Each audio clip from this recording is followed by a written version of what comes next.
नमस्कार, इस समाचार बुलेटिन में आप सभी का स्वागत है। मैं हूं निखिल सिंह और शुरुआत करेंगे हेडलाइंस के साथ।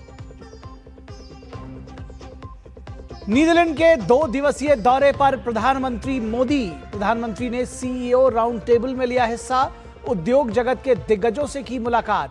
पीएम मोदी ने कहा, देशों की पार्टनरशिप का रणनीतिक साझेदारी में बदलने का फैसला।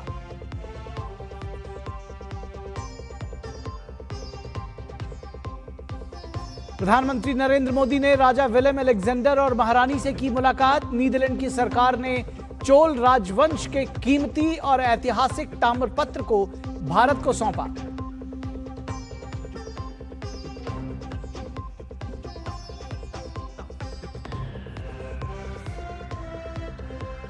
नीदरलैंड में प्रधानमंत्री नरेंद्र मोदी ने भारतीय समुदाय को किया संबोधित। कहा, भारत की विविध संस्कृति भारतीयों के दिलों में है धड़कती। 21वीं सदी के भारत को बताया अवसरों की भूमि।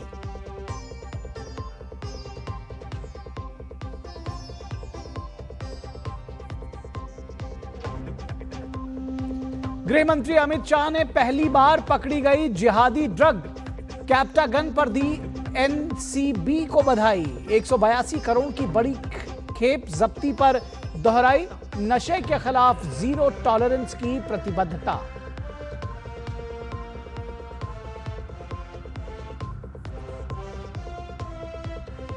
नीट पेपर लीक मामले में ताबड़तोड़ कार्रवाई। दोनों मास्टरमाइंड पीवी कुलकर्णी और सहयोगी मनीषा वाघमारे को 10 दिनों की सीबीआई हिरासत। परीक्षा पेपर हासिल करने और बांटने की साजिश में शामिल होने का आरोप।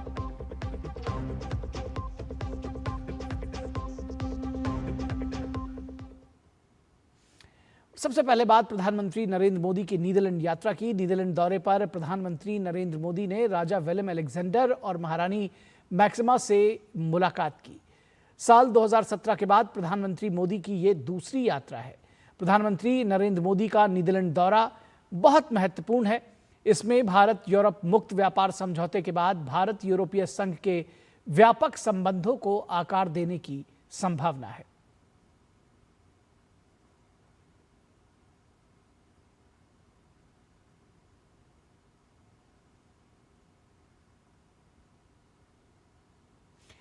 और प्रधानमंत्री नरेंद्र मोदी की नीदरलैंड यात्रा के दौरान वहां की सरकार ने चोल राजवंश के बेहद कीमती और ऐतिहासिक ताम्रपत्र, जो तांबे की प्लेट्स, कॉपर प्लेट्स हैं, उनको भारत को वापस सौंप दिया है। बता दें कि इसे औपनिवेशिक दौर में विदेश ले जाया गया था और भारतीय सांस्कृतिक धरोहरों की वापसी की दिशा में इसको एक बड़ी उपलब्धि माना जा रहा है। चोल काल की इन दुर्लभ तांबे की प्लेट्स को प्रधानमंत्री नरेंद्र मोदी की नीदरलैंड्स यात्रा के दौरान भारत को लौटाया जाना बेहद महत्वपूर्ण है। ये चोल राजवंश से जुड़े सबसे अहम ऐतिहासिक अभिलेखों में शामिल है। ये तांबे की प्लेट्स 100 साल से ज्यादा समय तक डच प्रशासन के पास रहीं और लाइडन विश्वविद्यालय में सुरक्षित रखी गई थी। इन ऐतिहासिक धरोहरों की वापसी भारत सरकार, डच सरकार और लाइडन विश्वविद्यालय के बीच कई वर्षों तक चली बातचीत और कूटनीतिक प्रयासों के बाद संभव हो सकी।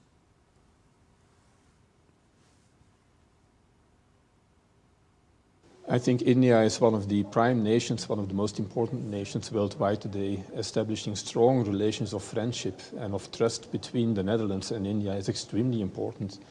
And seeing that this contribution, this restitution, has such an important value to Prime Minister Modi simply underlines how important he also thinks this strengthening of ties of friendship is. So it is very much welcomed by us, and we see it as a very, very important signal.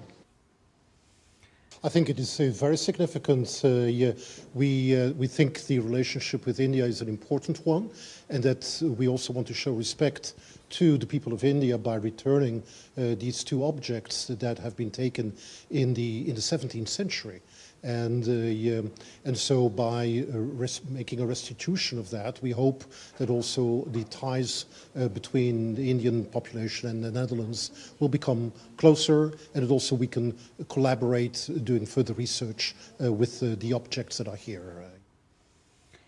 और 5 देशों की अपनी यात्रा में प्रधानमंत्री नरेंद्र मोदी ने Netherlands के the Hague में प्रवासी भारतीयों को संबोधित किया। उन्होंने प्रवासी भारतीयों को नीदरलैंड और भारत के बीच संबंधों की मजबूत कड़ी बताया।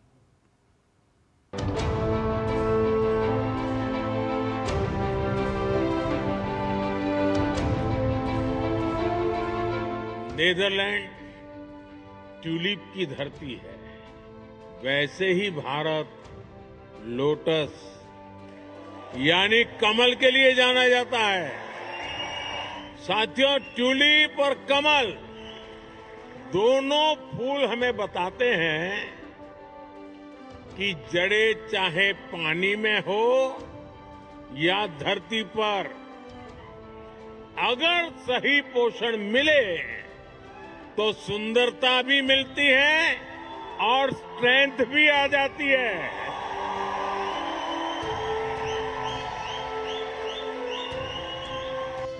16 मई 2014 के दिन भारत में 3 दशकों के बाद जनता ने एक स्पष्ट बहुमत वाली निर्णायक सरकार को चुना।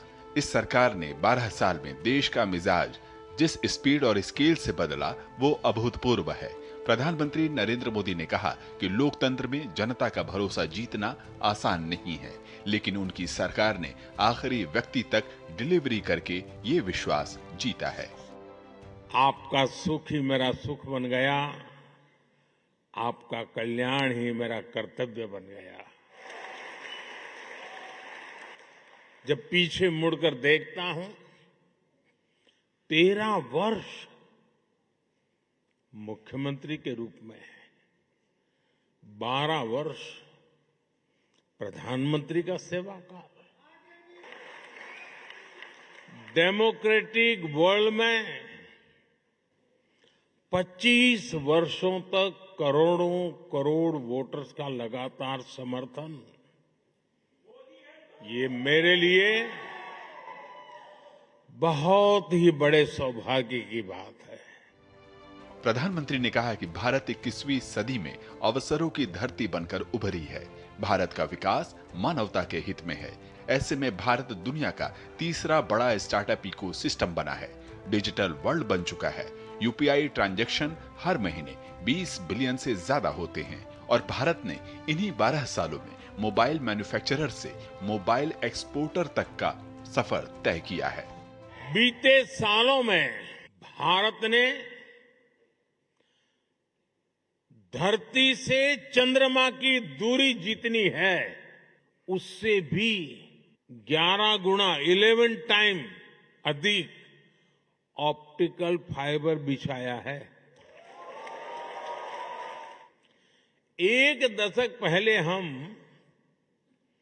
मोबाइल फोन इंपोर्ट करते थे। आज भारत दूसरा सबसे बड़ा मोबाइल मैन्युफैक्चरर है। साथियों, ये जो स्पीड और स्केल है, इसके अलावा आज के भारत की एक और पहचान है। आज का भारत इनोवेशन पावर्ड है। युद्धग्रस्त दुनिया, बाधित सप्लाई चेन, वैश्विक ऊर्जा संकट के बीच प्रधानमंत्री ने आशंका व्यक्त की कि अगर दुनिया इन संकटों से बाहर नहीं आएगी तो अपनी उपलब्धियों को खो देगी और लोग गरीबी के दलदल में फंस जाएंगे। ये दशक दुनिया के लिए आपदाओं का दशक बन रहा है। हम सभी देख रहे हैं, अगर ये स्थितियां तेजी से नहीं बदली गई तो बीते अनेक दशकों की उपलब्धियों पर पानी फिर जाएगा। दुनिया की बहुत बड़ी आबादी फिर से गरीबी के दलदल में चली जाएगी। साथियों, ऐसी वैश्विक परिस्थितियों में आज दुनिया रेजिलिएंट सप्लाई चेन की बात कर रही है और तब भारत और नीदरलैंड मिलकर एक ट्रस्टेड, ट्रांसपेरेंट और फ्यूचर रेडी सप्लाई चेन बनाने में जुटे हैं। नीदरलैंड और भारत के बीच वाटर, एनर्जी और हाइड्रो पावर सहित कई अन्य क्षेत्रों में सहयोग की संभावनाओं को प्रधानमंत्री ने बताया और इस साझेदारी में प्रवासियों की भूमिका को उन्होंने महत्वपूर्ण करार दिया। नेदरलैंड से सुधाकर दास की report, DD news.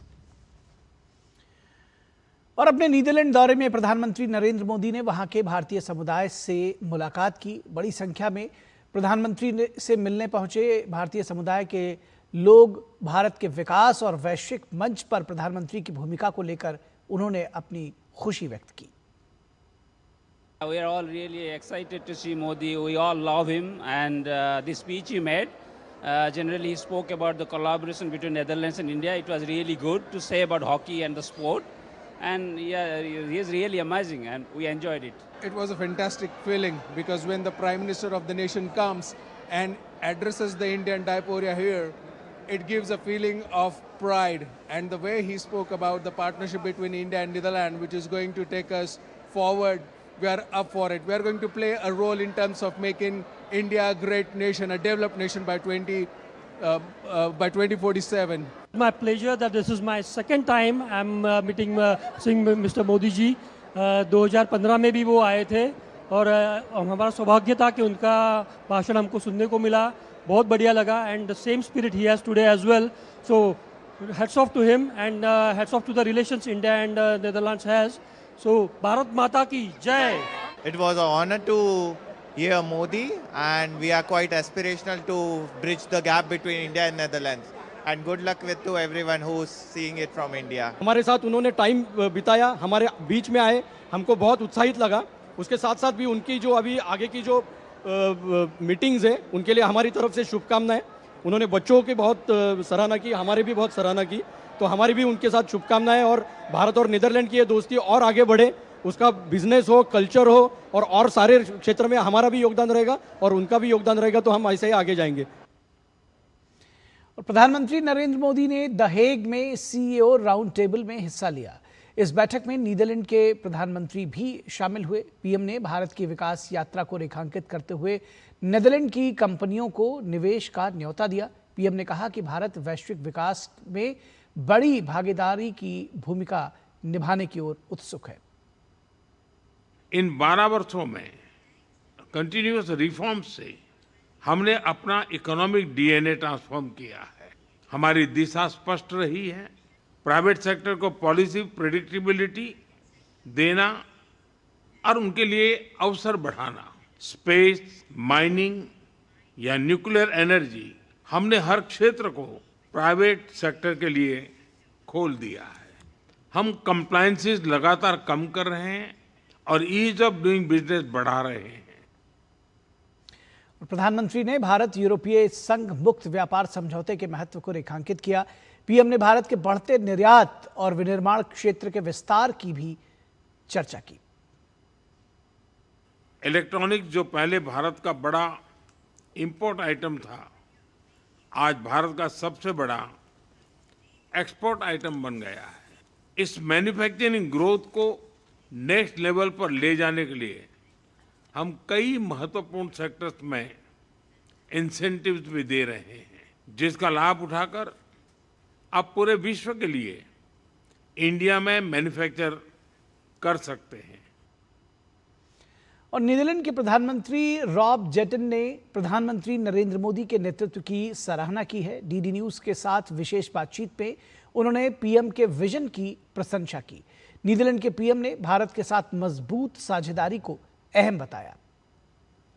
Under this strategic partnership, we can invest heavily in high-tech companies, in food security, but also in the maritime industry, and all those pillars are crucial for the future of India. So we stand ready to cooperate with Indian companies, create much more jobs, and strengthen the government-to-government relationship. Prime Minister Modi has a great vision for the future of India, and he understands very well that there is a lot of knowledge and expertise in India, and that we need also more manufacturing within the country. And some of these very big Dutch companies are going to be crucial to create new jobs in the country, to strengthen the ecosystems in India as well, and boost the trade relationships between the European Union and India. Bharat और Netherlands के बीच साझेदारी लगातार नई ऊंचाइयों को छू रही है। Netherlands India chamber of commerce and trade की चेयरमैन डॉक्टर HC एडिथ नॉर्डमैन ने कहा है कि भारत और नीदरलैंड्स के रिश्ते अब semiconductor, green hydrogen, port supply chain और ग्रीन एनर्जी जैसे अहम क्षेत्रों में तेजी से मजबूत हो रहे हैं। Well, India and Netherlands is an amazing cooperation, and it is not that today the strategic partnership agreement is being signed. That shows how strong the bond is between the two countries, and that the way forward is really bright. There is a strong collaboration for many sectors. We're talking about semiconductors, of course, green hydrogen, Port of Rotterdam, supply chains, green energy, defense.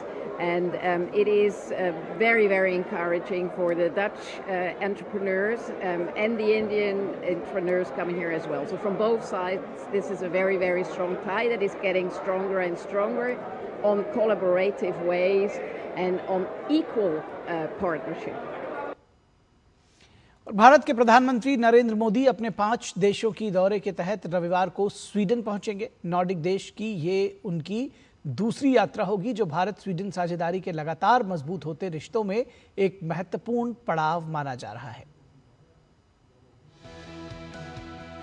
साल 2018 की यात्रा के बाद प्रधानमंत्री मोदी की ये दूसरी Sweden यात्रा है, जो दोनों देशों के रिश्तों में निरंतरता और बढ़ती नजदीकियों को दर्शाता है। पिछले कुछ वर्षों में यह साझेदारी पारंपरिक कूटनीति से आगे बढ़कर तकनीक, सतत विकास, निवेश और विश्वास पर आधारित व्यापक सहयोग में बदल चुकी है। प्रधानमंत्री जी की प्रथम यात्रा 2018 में थी। ये बहुयामी थी और हमारे जो रिलेशनशिप था वो व्यापार और निवेश के मुद्दों से उठकर बहुयामी रिलेशनशिप की तरफ बढ़ा।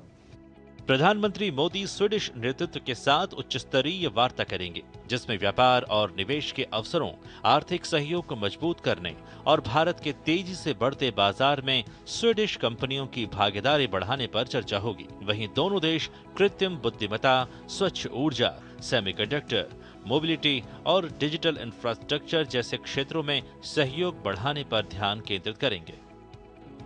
हाल के वर्षों में तेजी से आगे बढ़ रहा रक्षा और सुरक्षा सहयोग भी बातचीत का महत्वपूर्ण हिस्सा रहेगा, जो दोनों देशों के रिश्तों के बढ़ते आयाम को रेखांकित करेगा। स्वीडन में रह रहे भारतीय समुदाय के साथ स्वीडिश लोग भी प्रधानमंत्री नरेंद्र मोदी की इस यात्रा से जुड़ाव महसूस कर रहे हैं। हम ये विजिट को बहुत मायना रखते हैं, क्योंकि ये स्वीडिश और इंडियन के रिलेशनशिप को बहुत मायना देगा। इस दौरे में क्लाइमेट चेंज और कचरा प्रबंधन पर भी चर्चा होने के आसार दिखाई पड़ रहे हैं। दुनिया को नोबेल पुरस्कार देने वाला स्वीडन एक बार फिर हिंदुस्तान के प्रधानमंत्री नरेंद्र मोदी के ऐतिहासिक दौरे का गवाह बनने वाला है।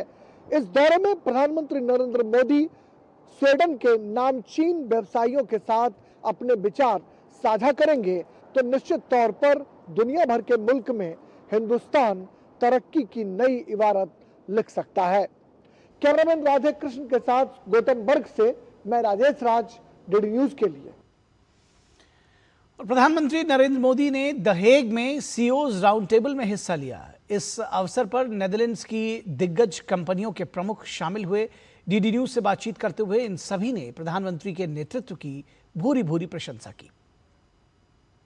We are there already for 70 years in India, and we opened the 4th destination, also Hyderabad in India. So we have a lot of residents also from India traveling to the Netherlands to visit family and friends, for example, in the US. So we are connected for a long time. And the business, also innovation in India is really important.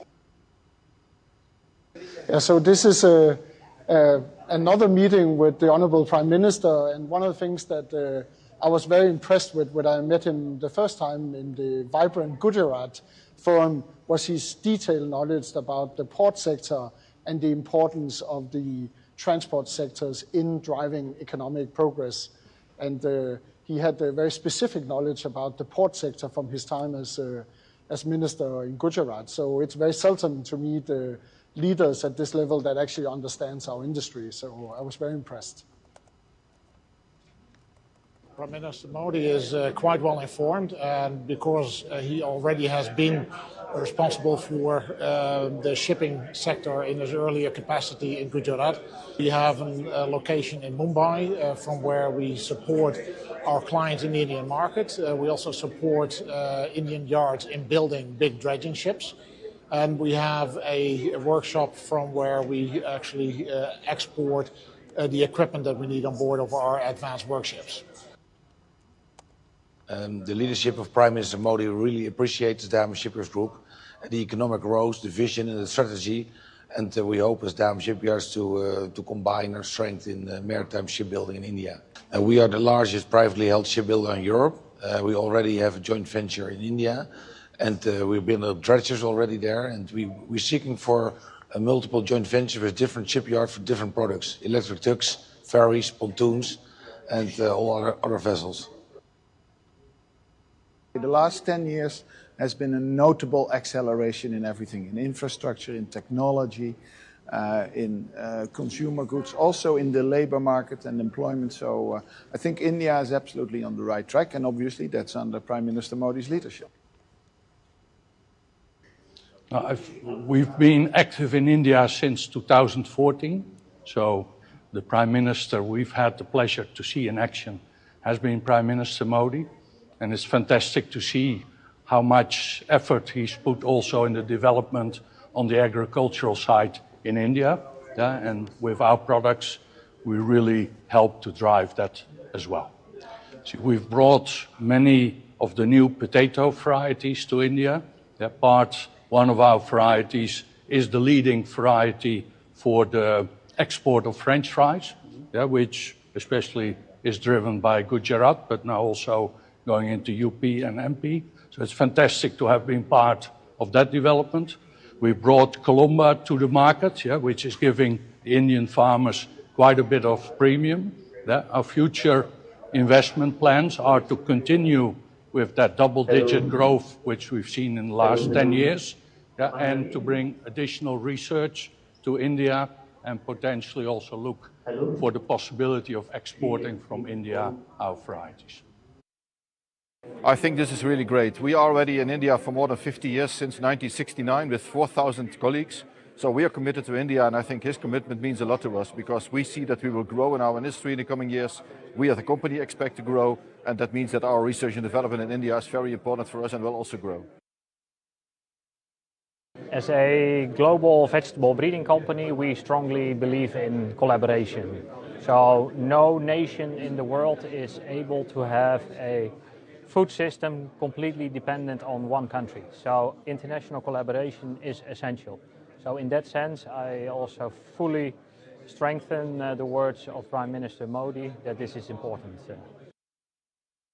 The biggest FDI investor in India, we have invested more than 90,000 crore, and we are just getting started. Under the leadership of Prime Minister Modi, we are talking about how we can invest much more. We really believe that the AI opportunity is amazing, and sharing that development with Netherlands and India is a very big opportunity.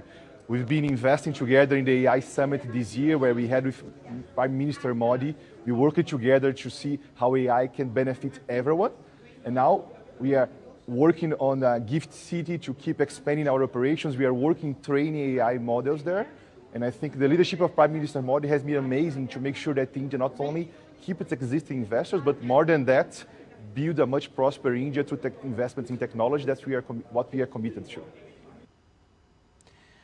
Bharat की Tata electronics और Netherlands की ASML ने भारत में semiconductor विनिर्माण परिस्थितिकी तंत्र को बढ़ावा देने के लिए रणनीतिक साझेदारी की घोषणा की। ASML टाटा इलेक्ट्रॉनिक्स के धोलेरा फैब की स्थापना करने और उत्पादन बढ़ाने में मदद करेगी। Semiconductor has become a clear priority for India, and Tata is the company that is going to build the first fab in India. So I think the project is extremely important. And what we want to do with this MOU is provide Tata with all the support ASML can give in terms of product, technology, people, to make sure that they have the very best lithography for the first fab.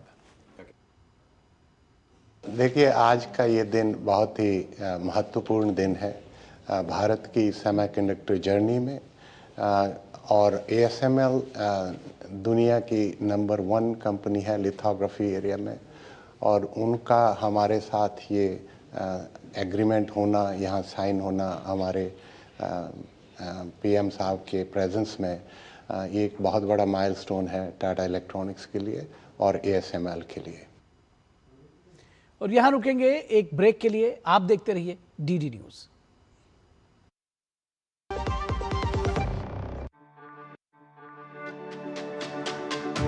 मेरी पसंद, मेरी पसंद, मेरी पसंद, मेरी पसंद, हमारी पसंद, हम सबकी पसंद। मजबूत देश का मजबूत सरिया हो गया स्टील। मास्टर जी नमस्ते, 2 ड्रेसेस बनानी है, ठीक है? ऐसा कुछ। लेकिन मास्टर जी 4 दिन में पार्टी है, बन जाएगी ना पक्का? हो जाएगा। कैसे? फैशन चेंजेस हमेशा, उषा हमेशा। गोल्डी छोले मसाले, जहाँ जाए रिश्ते बनाए। गोल्डी लाए हैं फ्रेश लॉक टेक्नोलॉजी, जो रखे मसालों को हर समय फ्रेश। स्वागत है आपका ब्रेक के बाद। केंद्र सरकार ने ड्रग्स के खिलाफ अपनी सबसे बड़ी कार्रवाइयों में से एक को अंजाम देते हुए पहली बार जिहादी ड्रग कहे जाने वाले कैप्टागन की बड़ी खेप जब्त की है। नारकोटिक्स कंट्रोल ब्यूरो ने ऑपरेशन रेजपिल के तहत यह बड़ी कार्रवाई की है। केंद्रीय गृह मंत्री अमित शाह ने सोशल मीडिया प्लेटफॉर्म एक्स पर ऑपरेशन रेजपिल की जानकारी देते हुए लिखा कि मोदी सरकार नशा मुक्त भारत के लिए संकल्पित है। ये बताते हुए खुशी हो रही है कि ऑपरेशन रेजपिल के तहत हमारी एजेंसियों ने पहली बार कैप्टागन, जिसे तथाकथित जिहादी ड्रग कहा जाता है, उसकी 182 करोड़ रुपए मूल्य की खेप जब्त की है। मध्य पूर्व भेजी जा रही इस ड्रग खेप का भंडाफोड़ और एक विदेशी नागरिक की गिरफ्तारी नशे के खिलाफ हमारे जीरो टॉलरेंस नीति के मजबूत उदाहरण है। मैं फिर दोहराता हूं कि भारत में आने वाले या हमारे देश को ट्रांजिट रूट के रूप में इस्तेमाल कर बाहर भेजे जाने वाले हर ग्राम ड्रग्स पर हम कड़ी कार्रवाई करेंगे। एनसीबी के बहादुर और सतर्क योद्धाओं को बधाई। कैप्टागन असल में फेनिथिलिन नामक एम्फेटामिन आधारित ड्रग्स का एक रूप है। मिडिल ईस्ट के युद्धग्रस्त इलाकों और आतंकी संगठनों के लड़ाकों के बीच इसके इस्तेमाल की वजह से इसे जिहादी ड्रग कहा जाता है। इस ड्रग का सेवन करने के बाद इंसान को दर्द, डर या थकान का इस्तेमाल और उसका एहसास दरअसल कम हो जाता है। यही वजह है कि इसे लड़ाई और हिंसक गतिविधियों में इस्तेमाल किया जा रहा है।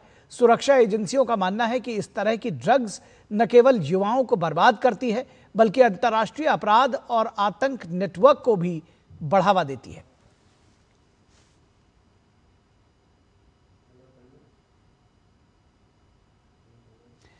हरियाली से खुशहाली, विकास से विश्वास और संस्कारों से समाज को मजबूत बनाने का संदेश लेकर केंद्रीय गृह मंत्री अमित शाह 2 दिवसीय गुजरात दौरे पर हैं। गांधीनगर में उन्होंने ग्रीन लोकसभा अभियान से लेकर सड़क, शहरी विकास और सामाजिक सरोकारों से जुड़े कई अहम प्रोजेक्ट्स की समीक्षा की। पौधारोपण के बदले पर्यावरण की तस्वीर हो या बच्चों में संस्कार और मुस्कान बांटने की पहल, अमित शाह के दौरे में विकास और जनभागीदारी दोनों की झलक दिखाई दी। केंद्रीय गृह मंत्री अमित शाह अपने 2 दिवसीय गुजरात दौरे पर हैं। दौरे के दौरान उन्होंने अपने संसदीय क्षेत्र गांधीनगर में ग्रीन लोकसभा पहल के तहत चल रहे पौधरोपण अभियान की समीक्षा की और अधिकारियों व जनप्रतिनिधियों के साथ बैठक कर अभियान की प्रगति का जायजा लिया। बीते 3 साल में क्षेत्र में 1.5 करोड़ पेड़ लगाए जा चुके हैं। इन निरंतर प्रयासों का परिणाम यह है कि लोकसभा क्षेत्र के औसत तापमान में 2 से 3 डिग्री की कमी दर्ज की गई है।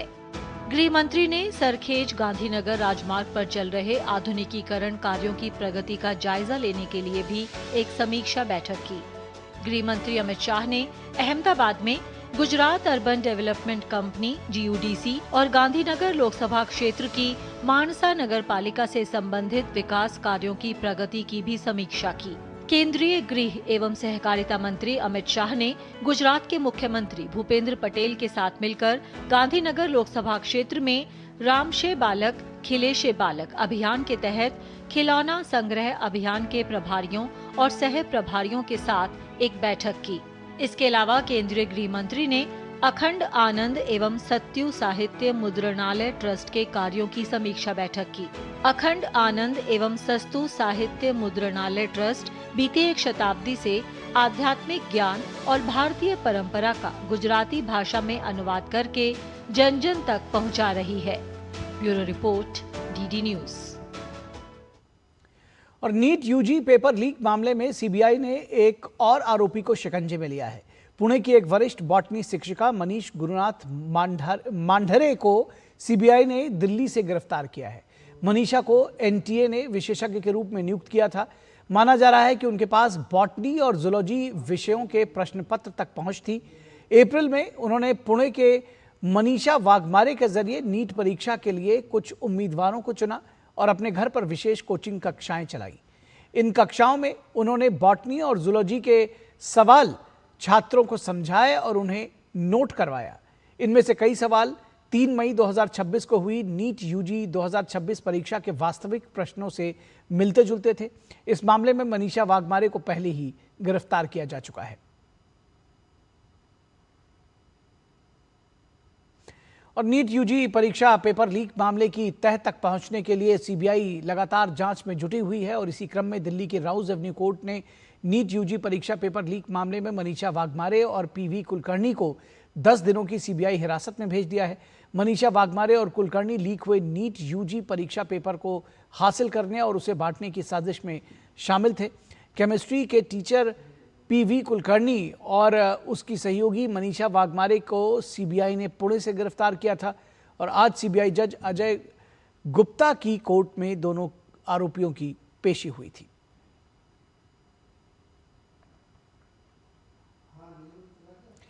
और केंद्रीय माध्यमिक शिक्षा बोर्ड यानी सीबीएसई ने कक्षा 9 और 10 के लिए भाषा नीति में बड़ा बदलाव करते हुए 3 लैंग्वेज पॉलिसी अनिवार्य कर दी है। अब 2026-27 सत्र से कक्षा 9 के छात्रों के लिए 3 भाषाएं पढ़ना अनिवार्य होगा। यह नया नियम 1 जुलाई से देश भर के सभी सीबीएसई स्कूलों में लागू किया जाएगा। राहत की बात यह है कि बोर्ड ने स्पष्ट किया है कि कक्षा 10 में तीसरी भाषा के लिए बोर्ड परीक्षा नहीं ली जाएगी। सीबीएसई के मुताबिक नई व्यवस्था राष्ट्रीय शिक्षा नीति और राष्ट्रीय विद्यालय शिक्षा पाठ्यक्रम 2023 के अनुरूप लागू की जा रही है।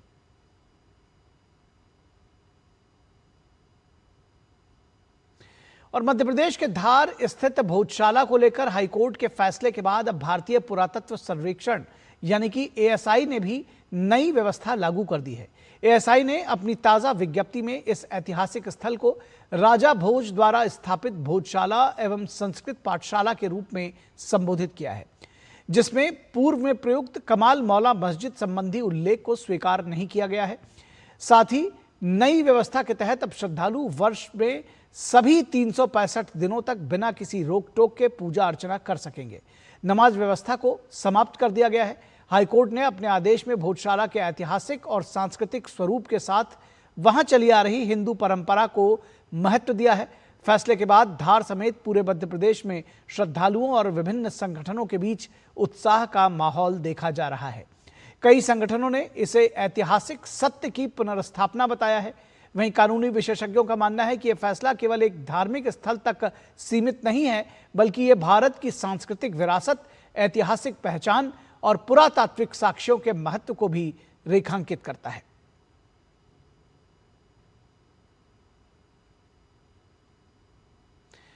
और वन नेशन वन इलेक्शन से जुड़े संवैधानिक संशोधनों को लेकर संयुक्त संसदीय समिति ने बेंगलुरु में राजनीतिक दलों के साथ चर्चा की। समिति ने विभिन्न राजनीतिक दलों के प्रतिनिधियों से प्रस्तावित संवैधानिक संशोधन पर विचार विमर्श किया। बैठक में भारतीय जनता पार्टी ने वन नेशन वन इलेक्शन पहल का जोरदार समर्थन किया, जबकि कांग्रेस ने इस प्रस्ताव का कड़ा विरोध जताया। कर्नाटक बीजेपी इकाई ने देश भर में एक साथ चुनाव कराने की मांग करते हुए समिति को ज्ञापन सौंपा। राजनीतिक दलों ने राय देने के बाद संयुक्त संसदीय समिति के अध्यक्ष पीपी चौधरी ने प्रेस वार्ता को संबोधित किया। उन्होंने कहा कि वन नेशन वन इलेक्शन नहीं होने की वजह से देश की अर्थव्यवस्था पर असर पड़ रहा है। अलग अलग समय पर चुनाव होने से देश को लगभग 7 लाख करोड़ रुपए का नुकसान होता है। अंतरिम रिपोर्ट प्रस्तुत किए जाने के बारे में बात करते हुए पीपी चौधरी ने कहा कि यदि सभी सांसद सहमत होते हैं तो उनकी कोशिश रहेगी कि वर्ष 2029 तक अंतिम रिपोर्ट प्रस्तुत कर दी जाए, साथ ही एक साथ चुनाव कराने की प्रक्रिया भी शुरू हो जाए। भारत जो विकसित भारत की हम सोच रहे हैं वो हम जल्दी से जल्दी उसको अचीव कर सकते हैं। तो आज अनमाइंडफुल एक्सपेंडिचर है। आप देखिए कोई भी साल ऐसा नहीं जाता है जिसमें हर साल 5 से 6 विधानसभाओं के इलेक्शन होते हैं। इस एस्पेक्ट को हम देखें, गवर्नेंस को देखें, बच्चों की स्टडी का देखें, किसी एस्पेक्ट को आप ले लीजिए, हर ग्रुप में हम देखते हैं कि अलग अलग इलेक्शन होने से देश में ये बहुत बड़ा नुकसान है। इसलिए प्रधानमंत्री मोदी जी का सोचना है और हमारा भी सोचना है कि भाई एक साथ चुनाव कराया जाए। कैसे कराया जाए? हम चाहेंगे कि हम सारे हमारे माननीय सदस्य हैं कमेटी में, जेपीसी में, उनसे हम चाहेंगे कि एक कंसेंसस बने और कंसेंसस बन करके सबकी रजामंदी से एक ऐसा कानून बना करके हम पार्लियामेंट में रिकमेंडेशन देवें जो कि सभी को स्वीकार्य हो और देश हित में वो नेशनल इंटरेस्ट हो। पश्चिम बंगाल सरकार की ओर से दूरसंचार मार्ग अधिकार नियम 2024 को आधिकारिक रूप से लागू कर दिया गया है, जिसके बाद केंद्रीय दूरसंचार मंत्री ज्योतिरादित्य सिंधिया ने सोशल मीडिया एक्स पर पोस्ट किया। उन्होंने बंगाल को दूरसंचार नियम 2024 के अनुरूप बनाने के लिए मुख्यमंत्री शुवेंदु अधिकारी को धन्यवाद दिया। ज्योतिरादित्य सिंधिया ने लिखा, यह डिजिटल अवसंरचना को मजबूत करने की दिशा में एक महत्वपूर्ण कदम है। सालों तक बंगाल के लोग केंद्र सरकार की कई परिवर्तनकारी प्रमुख पहलों के पूर्ण लाभों से वंचित रहे, जिसके कारण राज्य डिजिटल अवसंरचना और कनेक्टिविटी में पिछड़ गया, जबकि देश के अधिकांश हिस्से तेजी से आगे बढ़ गए। प्रधानमंत्री मोदी के दूरदर्शी नेतृत्व और दोहरी इंजन शासन की भावना के तहत यह ऐतिहासिक कदम कनेक्टिविटी को और बढ़ाएगा।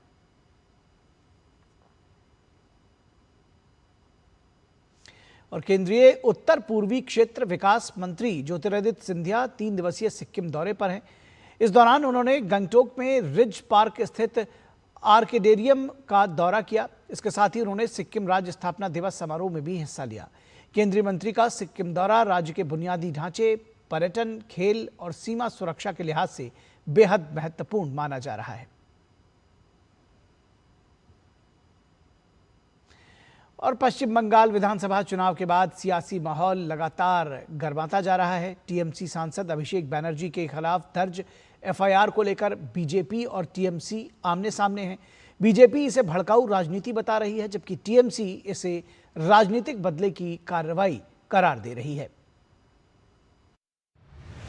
पश्चिम बंगाल विधानसभा चुनाव के नतीजे आने के बाद राज्य में राजनीतिक घमासान चरम पर है। तृणमूल कांग्रेस के राष्ट्रीय महासचिव और सांसद अभिषेक बैनर्जी के खिलाफ एफआईआर दर्ज होने के बाद भाजपा और टीएमसी के बीच जुबानी जंग तेज हो गई है। इस विवाद की मुख्य वजह अभिषेक बैनर्जी द्वारा चुनाव प्रचार और उसके बाद इस्तेमाल की गई तीखी भाषा है। भाजपा ने राज्य में टीएमसी के शासनकाल में लोगों में व्याप्त भय और डर के माहौल का जिक्र करते हुए अभिषेक बैनर्जी पर कानूनी कार्रवाई की मांग की है। वहीं पश्चिम बंगाल सरकार में मंत्री निशित प्रामाणिक ने अभिषेक बैनर्जी को एक अपरिपक्व नेता बताते हुए जमकर निशाना साधा। जिस भाषा अभिषेक बैनर्जी प्रयोग किया, ऐसा कुभाषा का प्रयोग के लिए उनका ऊपर एफआईआर हुआ।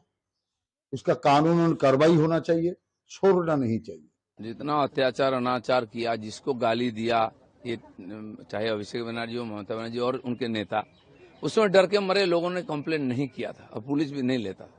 पुलिस भी तैयार है, जनता भी तैयार है, न्याय हमको दिलाना है सबको और होगा। अभिषेक बैनर्जी एक इमेच्योर पॉलिटिकल लीडर है जिन्होंने पैराशूट से आकर राजनीति करना शुरू किया। जिस तरह से बंगाल में अत्याचार चलाया, जिस तरह से बंगाल में लॉलेसनेस हुआ, कहीं ना कहीं जाके इसके लिए अगर कोई जिम्मेदार है, इसके लिए अभिषेक बैनर्जी भी एक नंबर का जिम्मेदार है और निश्चित रूप से पुलिस कार्रवाई करेगा। इस पूरे मामले को लेकर टीएमसी ने भाजपा पर राजनीतिक बदले की भावना से कार्रवाई कराने का आरोप लगाया है। टीएमसी सांसद डोला सेन और सौगत राय ने कहा कि चुनावी भाषणों को तोड़ मरोड़ कर पेश किया जा रहा है और पार्टी कानूनी लड़ाई लड़ेगी। मैं इसे राजनीतिक बदले की कोशिश के तौर पर देखता हूं। मैंने अभिषेक बनर्जी का तथाकथित बयान देखा है और मुझे उसमें कुछ भी आपत्तिजनक नहीं लगा। मुझे पूरा यकीन है कि अभिषेक बनर्जी इसके खिलाफ कानूनी कदम उठाएंगे। हर वक्त फाइनली लास्ट बात होते हैं जस्टिस, न्याय, सच और पीपल। तो हमको लगता है इधर भी सच, न्याय और आम जनता, people, common people will tell the last word. Abhishek Banerjee के खिलाफ कथित भड़काऊ बयान देने के आरोप में 15 मई को कोलकाता के Bidhan Nagar north cyber crime police station में एफआईआर दर्ज की गई है।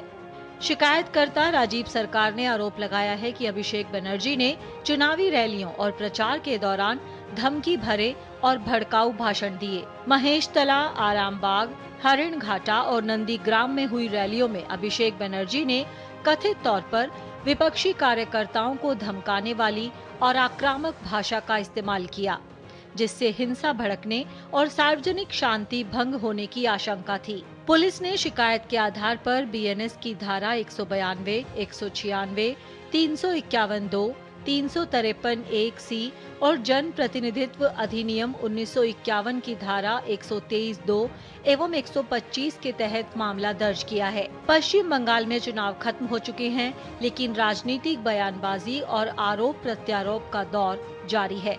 अब सबकी नजर इस बात पर है कि अभिषेक बनर्जी के खिलाफ दर्ज एफआईआर में जांच किस दिशा में आगे बढ़ती है। Bureau report, DD news. और खबर तेलंगाना से, जहां वोटर लिस्ट के विशेष पुनरीक्षण प्रक्रिया की शुरुआत 15 जून से होगी। राज्य के मुख्य निर्वाचन अधिकारी सुदर्शन रेड्डी ने बताया है कि 25 जून से 24 जुलाई तक बूथ लेवल अधिकारी घर घर जाकर मतदाताओं का सत्यापन करेंगे। प्रारंभिक वोटर लिस्ट 31 जुलाई को जारी की जाएगी, जबकि दावे और आपत्तियां 30 अगस्त तक स्वीकार किए जाएंगे। सभी संशोधनों के बाद अंतिम वोटर लिस्ट 1 अक्टूबर को प्रकाशित होगी। राज्य में फिलहाल कुल मतदाताओं की संख्या 3 करोड़ 39 लाख है।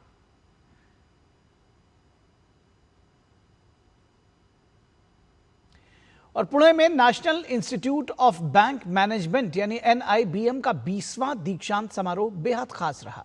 इस कार्यक्रम के मुख्य अतिथि प्रधानमंत्री के प्रधान सचिव डॉक्टर PK मिश्रा रहे। उन्होंने देश के बदलते बैंकिंग और वित्तीय परिदृश्य पर अपनी बात रखी। डॉक्टर मिश्रा ने कहा कि डिजिटल बदलाव और जैम ट्रिनिटी ने भारत के बैंकिंग सिस्टम को पूरी तरह से बदल कर रख दिया है और अब बैंक खाता सिर्फ एक खाता नहीं बल्कि आर्थिक प्रगति का जरिया बन चुका है। देखिए ये रिपोर्ट। पुणे का national institute of bank management परिसर मौका था बैंकिंग और वित्त सेवाओं के 2024-26 बैच के 20वें दीक्षांत समारोह का। समारोह की शुरुआत बेहद ही खास रही, जहां RBI गवर्नर और NIBM गवर्निंग बोर्ड के अध्यक्ष संजय मल्होत्रा के नए एकेडमिक ब्लॉक का उद्घाटन किया गया। साथ ही 130 छात्रों को डिप्लोमा भी प्रदान किया गया। इस गरिमामयी समारोह में प्रधानमंत्री के प्रधान सचिव डॉक्टर PK मिश्रा मुख्य अतिथि के रूप में शामिल हुए। उन्होंने परिसर में पौधे लगाकर पर्यावरण बचाने का भी संदेश दिया। इस कार्यक्रम में छात्रों को संबोधित करते हुए डॉक्टर मिश्रा ने कहा कि भारत की बैंकिंग व्यवस्था पिछले कुछ वर्षों में तेजी से बदल रही है और पारंपरिक दायरे से बाहर निकलकर अधिक समावेशी बनी है। Banking sector served as a critical element that connected savings with investment and enabled productive economic activities. The banking sector advanced credit to support trade, infrastructure, agriculture, and industrial activities. The idea is to facilitate investment so as to accelerate economic growth. In this perspective, finance stayed largely in the background, a quiet enabler of production, employment, and commerce. It did not directly touch the lives of ordinary people. It was expected to keep the wheels of economy turning with the expectation that benefits of growth trickle down to the poor. Digital बदलाव के प्रभाव का जिक्र करते हुए प्रधानमंत्री के प्रधान सचिव ने कहा कि ऑनलाइन भुगतान और फिनटेक में हुई प्रगति ने देश के वित्त ढांचे को नया रूप दिया है। साथ ही उन्होंने जनधन आधार और मोबाइल योजना यानी JAM ट्रिनिटी को एक गेम चेंजर बताया है। उन्होंने कहा कि डायरेक्ट बेनिफिट ट्रांसफर के कारण अब सरकारी योजनाओं का पैसा सीधे लाभार्थियों के खाते में पहुँच रहा है।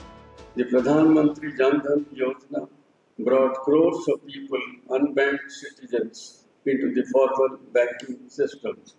Aadhaar created a verifiable digital identity architecture at an unprecedented scale. Mobile connectivity provided the final layer of access and portability. For decades, welfare delivery systems across many developing economies suffered from leakages, delayed duplication, and inefficiencies. India's direct benefit transfer architecture demonstrated how financial infrastructure can improve transparency. Doctor Mishra ने छात्रों से देश की आर्थिक प्रगति में योगदान देने का आह्वान भी किया। साथ ही कहा कि आने वाला समय बैंकिंग सेक्टर तकनीक और नवाचार के जरिए और मजबूत होगा। शिशिर शलार, डीडी न्यूज। और दिल्ली सरकार ने एविएशन सेक्टर को बड़ी राहत देते हुए एटीएफ यानी एविएशन टरबाइन फ्यूल पर वैट घटाने का फैसला किया है। दिल्ली कैबिनेट ने एटीएफ पर वैट दर 25% से घटाकर 7% कर दी है। सरकार के मुताबिक ये रियायती दर शुरुआती तौर पर 6 महीने के लिए लागू रहेगी। देश हित में लिए गए इस निर्णय से सरकार को लगभग 985 करोड़ रुपए के राजस्व का नुकसान का सामना करना पड़ सकता है। मुख्यमंत्री रेखा गुप्ता के अनुसार ये निर्णय प्रधानमंत्री जी के आह्वान के साथ साथ आर्थिक प्रतिस्पर्धात्मकता को बनाए रखने, उड्डयन क्षेत्र को राहत देने, पर्यटन और लॉजिस्टिक्स गतिविधियों को प्रोत्साहित करने और राष्ट्रीय राजधानी को देश के प्रमुख एविएशन और कनेक्टिविटी हब के रूप में मजबूत बनाए रखने के मकसद से लिया गया है। एटीएफ पर वैट और केंद्रीय उत्पाद शुल्क का भुगतान एयरलाइंस तेल कंपनियों से ईंधन खरीदते समय करती हैं। एयरलाइंस की कुल परिचालन लागत में एटीएफ का हिस्सा लगभग 40% तक होता है। ऐसे में ऊंची कर दरों का सीधा असर हवाई टिकटों की कीमतों और एविएशन सेक्टर की वित्तीय स्थिति पर पड़ता है। हाल के वैश्विक भू राजनीतिक घटनाक्रमों ने इन चुनौतियों को और अधिक बढ़ा दिया है।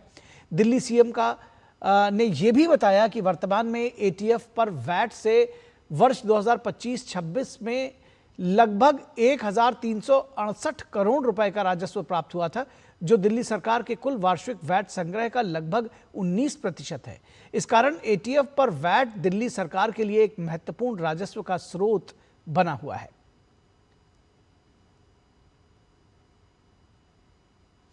और प्रधानमंत्री नरेंद्र मोदी के नीदरलैंड यात्रा की बात करेंगे एक बार फिर से। प्रधानमंत्री नरेंद्र मोदी ने नीदरलैंड्स के प्रधानमंत्री रॉब जेटन से द्विपक्षीय स्तर की मुलाकात की है।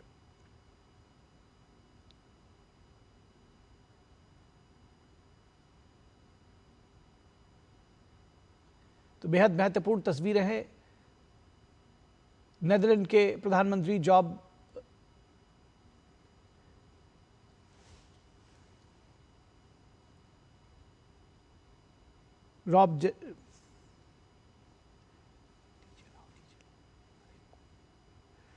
पीएम रॉब जेटन से मुलाकात की है प्रधानमंत्री नरेंद्र मोदी ने, और बेहद महत्वपूर्ण तस्वीरें आप देख रहे हैं।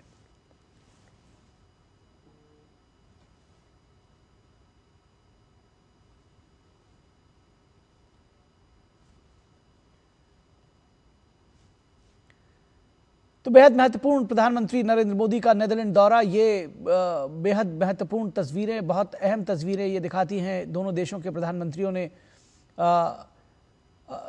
न सिर्फ मुलाकात की बल्कि साथ में चहलकदमी करते हुए बातचीत की। ये दोनों देशों के प्रधानमंत्रियों के बीच के आपसी रिश्तों के, उनके गर्मजोशी को भी दर्शाता है। और जिसको कहते हैं कि इन व्यस्त क्षणों के बीच में कुछ समय ऐसा भी निकाला गया है जब दोनों देशों के प्रधानमंत्री, दोनों नेता आपस में गुफ्तगू करते हुए और इस चहलकदमी के साथ में उन्होंने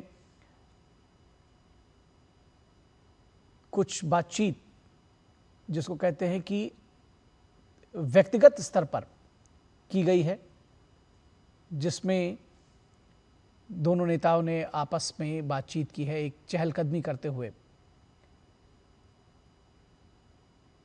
तो प्रधानमंत्री नरेंद्र मोदी का नीदरलैंड दौरा बेहद महत्वपूर्ण है और लगातार वहां से जुड़ी हुई तस्वीरें, वहां से जुड़े हुए अपडेट्स हम आपको दे रहे हैं। और प्रधानमंत्री मोदी ने नीदरलैंड के पीएम रॉब जेटन से मुलाकात की है। ये चहलकदमी करते हुए, जिसको कहते हैं कि वॉक द टॉक, एक तरह से क्योंकि दोनों देशों के प्रधानमंत्री, दोनों देशों के शीर्ष नेता, ये उनकी बेहद व्यक्तिगत मुलाकात कही जाएगी, व्यक्तिगत पल है उनके लिए जब वो आपस में बात कर रहे हैं और साथ साथ चहलकदमी करते हुए, टहलते हुए इस उद्यान में वो बात कर रहे हैं। और जो उनके फेशियल जेस्चर्स हैं, जो उनकी भाव भंगिमा है, उससे समझा जा सकता है कि बेहद निजी और बहुत भावपूर्ण, जिसको कहते हैं ये मुलाकात है। एक मित्रतापूर्ण भाव दोनों के चेहरों पर साफ तौर पर देखा जा सकता है और बहुत खुलकर बातचीत करते हुए, जैसे किसी विषय पर बातचीत करते हुए, एक दूसरे से अपनी बातें शेयर करते हुए। ये दरअसल प्रधानमंत्री नरेंद्र मोदी का एक, उनकी जिसको कहना चाहिए कि नायाब स्किल है कि वो तमाम लोगों के साथ, जिसके साथ भी मिलते हैं, उसके ऊपर अपना प्रभाव छोड़ते हैं, लोगों को प्रभावित करते हैं। लोगों के दिलों को छू लेने की उनकी एक बेहद शानदार शैली है और विश्व का कोई भी नेता जो उनसे मिलता है वो उनके इस कला का, या कहा जाए कि उनके इस गुण का मुरीद हुए बिना नहीं रह जाता है। तो दोनों के चेहरों पर जो मुस्कान है, जो भाव है, वो बेहद मैत्रीपूर्ण, बेहद सहज और सरलता के साथ में आपस में बातचीत करते हुए, चहलकदमी करते हुए।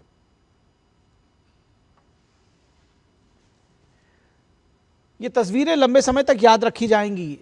जिस तरह से रॉब जेटन के साथ प्रधानमंत्री नरेंद्र मोदी चहलकदमी करते हुए बातचीत कर रहे थे, जिस मित्रतापूर्ण भाव और भाव भंगिमाओं के साथ में ये तस्वीरें सामने आई हैं, इनके मायने भी निकाले जाएंगे और इसका जिसको कहते हैं कि इसके मायने दूर तक हैं। दिल्ली सरकार ने घोषणा की है, अब अगली खबर, हम एक बार फिर से अपने देश की खबरों पर आते हैं। दिल्ली सरकार ने घोषणा की है कि दिल्ली में हर हफ्ते 2 दिन सरकारी दफ्तरों में वर्क फ्रॉम होम रहेगा। दिल्ली भाजपा सांसद कमलजीत सहरावत ने दिल्ली सरकार की पहल का स्वागत किया है। सहरावत ने कहा है कि यह कदम राजधानी में ट्रैफिक और प्रदूषण कम करने की दिशा में एक महत्वपूर्ण प्रयास है। साथ ही उन्होंने दिल्ली की जनता से भी इस पहल में खुलकर और बढ़कर सहयोग देने की अपील की है। दिल्ली की मुख्यमंत्री रेखा गुप्ता जी ने वर्क फ्रॉम होम और नो कार डे को जब लोगों के सामने रखा है और सरकार ने इसको अपनाया है, तो मुझे लगता है बहुत अच्छी शुरुआत है। और ये सिर्फ वर्तमान समय में नहीं, जिस तरह से दिल्ली के अंदर ट्रांसपोर्ट का प्रेशर है, तो मुझे लगता है हर व्यक्ति को दिल्ली का ट्रांसपोर्ट जो बहुत बेहतर हो गया है, ई बसेस हमारी 4200 से ज़्यादा आ गई, रेलवे नेटवर्क बहुत अच्छा हो गया है, तो हमें इस सोच को हमेशा अपनाने के लिए अपनी कोशिश करनी चाहिए, क्योंकि इससे दिल्ली में ट्रैफिक का पॉल्यूशन कम होगा, ट्रैफिक का दबाव कम होगा और मुझे लगता है दिल्ली में आना जाना आसान होगा। और उत्तराखंड के मुख्यमंत्री पुष्कर सिंह धामी ने प्रधानमंत्री नरेंद्र मोदी के अपील और वैश्विक परिस्थितियों को ध्यान में रखते हुए अपने सरकारी काफिले में वाहनों की संख्या कम करने का निर्णय लिया है। मुख्यमंत्री धामी अब अपने काफिले में केवल 3 वाहन रखेंगे। इस फैसले के माध्यम से सरकार ये संदेश देना चाहती है कि नेता और जनता दोनों ही जिम्मेदारी और संसाधनों के संरक्षण को गंभीरता से लें। इस तरह की पहल न केवल प्रशासनिक खर्च को कम करेगी, बल्कि जनता में भी जागरूकता और भरोसा बढ़ाएगी। और पीएम मोदी के डीजल पेट्रोल कम इस्तेमाल करने के आग्रह के बाद कई राज्यों के मुख्यमंत्रियों और नेताओं ने अपने सरकारी कॉन्वॉय में उसके सूरत हाल में बदलाव किया है। उन्होंने अपने साथ चलने वाली गाड़ियों की संख्या कम कर दी है ताकि प्रशासनिक खर्च कम हो और जनता के बीच दूरी घटे। प्रधानमंत्री नरेंद्र मोदी की अपील का असर पूरे देश के नेताओं और अधिकारियों में साफ देखने को मिल रहा है। बंगाल, बिहार, उत्तराखंड, दिल्ली, ओडिशा सहित देश के कई राज्यों के मुख्यमंत्रियों ने अपनी कॉन्वॉय में चल रही गाड़ियों की संख्या आधी कर दी है। वहीं दिल्ली की मुख्यमंत्री रेखा गुप्ता ने अपनी कॉन्वॉय में कटौती के बाद सरकारी और प्राइवेट कर्मचारियों को हफ्ते में 2 दिन वर्क फ्रॉम होम करने के लिए भी आग्रह किया। उत्तराखंड के मुख्यमंत्री पुष्कर सिंह धामी ने डीजल और पेट्रोल कम खर्च के मंत्र को ऐसा आत्मसात किया कि आज उनके दौरे में मात्र 2 गाड़ियों का ही काफिला चल रहा था। एक गाड़ी में स्वयं मुख्यमंत्री बैठे थे तो दूसरे में उनके सुरक्षा कर्मी चल रहे थे। वहीं यूपी बीजेपी अध्यक्ष पंकज चौधरी आज लखनऊ बीजेपी ऑफिस पहुंचे थे, जहां सिर्फ एक गाड़ी उनकी गाड़ी को एस्कॉर्ट कर रही थी। प्रधानमंत्री जी ने जो पूरे देश से अपील किया, क्योंकि जिस प्रकार से वैश्विक संकट पूरे दुनिया पे है, उससे लड़ने के लिए, उसकी तैयारी के लिए प्रधानमंत्री जी ने जो अपील किया उसी का पालन हम लोग कर रहे हैं। नॉर्थ ईस्ट में भी पीएम मोदी की अपील का बड़ा असर दिखा। त्रिपुरा के सीएम मानिक साहा ने भी पश्चिम एशिया में चल रहे युद्ध से बने हालात को देखते हुए अपनी गाड़ियों का काफिला आधा कर दिया है। पहले भी हम ये गाड़ी को लेके हमने हमेशा कहा जितना कम हो सके कम करो, तो अभी जब ये सिचुएशन आया तो 7 गाड़ी था तो मैंने कहा 4 गाड़ी देने के लिए, क्योंकि मैं डीजी साहब से बात किए तो बोले ये तो मिनिमम देना पड़ेगा आपको, तो अल्टीमेटली दिया है। और ये देख के सभी जो हमारा मिनिस्टर साहब है और बाकी जो है ये लोग भी अभी ये सब कर रहे हैं। इसी तरह पश्चिम बंगाल के मुख्यमंत्री शुभेंदु अधिकारी ने भी अपने कॉन्वॉय में लगभग आधा कटौती की और जनता के लिए सड़क पर आने जाने की सुविधा बढ़ाई। डीजल पेट्रोल की बचत का ये कदम है तो छोटा, लेकिन जनता के लिए एक प्रभावशाली संदेश है कि नेतृत्व केवल शक्ति और सुविधा में नहीं बल्कि जनता के साथ जुड़ने और सादगी अपनाने में ही निहित है। पीएम की अपील का ये असर साफ बताता है कि कई नेता अब जनता की नजरों में अधिक भरोसेमंद और संवेदनशील बनने की दिशा में कदम बढ़ा रहे हैं। Bureau report, DD news. और उत्तर प्रदेश में आए तूफान से प्रभावित लोगों के लिए योगी सरकार ने बड़ा फैसला लिया है। मुख्यमंत्री योगी आदित्यनाथ के निर्देश पर आंधी तूफान से हुई जनहानि, पशुहानि और मकानों को हुई क्षति के लिए मुआवजा वितरित किया गया। मुख्यमंत्री के निर्देश पर 127 मृतकों के परिजनों को 4-4 लाख रुपए की आर्थिक सहायता दी गई। वहीं आंधी से क्षतिग्रस्त हुए 352 मकानों के लिए भी जिला प्रशासन की ओर से मुआवजा राशि प्रदान की गई। इसके अलावा आंधी और अतिवृष्टि से हुए नुकसान को देखते हुए पशुपालकों को भी राहत दी गई है। मुख्यमंत्री के निर्देश पर 158 पशु हानि मामलों में पशुपालकों को मुआवजा वितरित किया गया।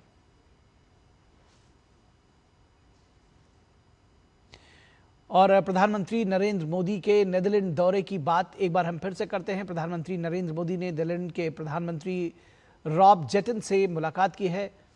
ये ताज़ा तस्वीरें हम आपको दिखा रहे हैं। द्विपक्षीय वार्ता दोनों देशों के बीच में होनी है और प्रधानमंत्री नरेंद्र मोदी ने नीदरलैंड के प्रधानमंत्री रॉब जेटन से मुलाकात की है। इससे पहले की तस्वीरें भी हमने आपको दिखाई थी जिसमें दोनों नेता आपस में गुफ्तगू करते हुए, बातचीत करते हुए, हल्की फुल्की बातचीत करते हुए और चहलकदमी करते हुए नजर आए थे। और अब आप इन दोनों नेताओं को एक साथ देख सकते हैं। इन दोनों की मुलाकात चेहरों पर मुस्कान, भाव भंगिमा, मित्रतापूर्ण भाव को दर्शाते हुए। तो प्रधानमंत्री का ये 2 दिन का जो नीदरलैंड दौरा है बेहद महत्वपूर्ण है। कई इसके आयाम हैं और कई सारे समझौते भी इसमें निहित हैं। प्रधानमंत्री ने अपने इस दौरे में भारतीय समुदाय को भी संबोधित किया है और ये जो शीर्ष नेतृत्व के साथ मुलाकात है इसके भी कई मायने हैं, कई आयाम हैं और दोनों देशों के प्रधानमंत्रियों की द्विपक्षीय स्तर की जो वार्ता होगी उससे भी बहुत कुछ निकल कर आने वाला है और हम आपको इन अपडेट से लगातार अवगत कराते रहेंगे, रूबरू कराते रहेंगे। तो बेहद महत्वपूर्ण तस्वीरें हैं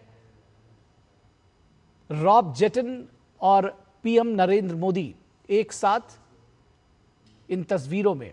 ये तस्वीरें भी बेहद महत्वपूर्ण हैं, लंबे अरसे तक इनको याद रखा जाएगा। आप इन दोनों के चेहरे पर जो मुस्कान है, जो इनकी भाव भंगिमा है, उसको आप देख सकते हैं मित्रतापूर्ण भाव को दर्शाते हुए। तो ऐसे जो भी अपडेट्स हैं वो हम आपको लगातार देते रहेंगे, दिखाते रहेंगे। फिलहाल इस बुलेटिन में बस इतना ही। इजाजत दीजिए, नमस्कार।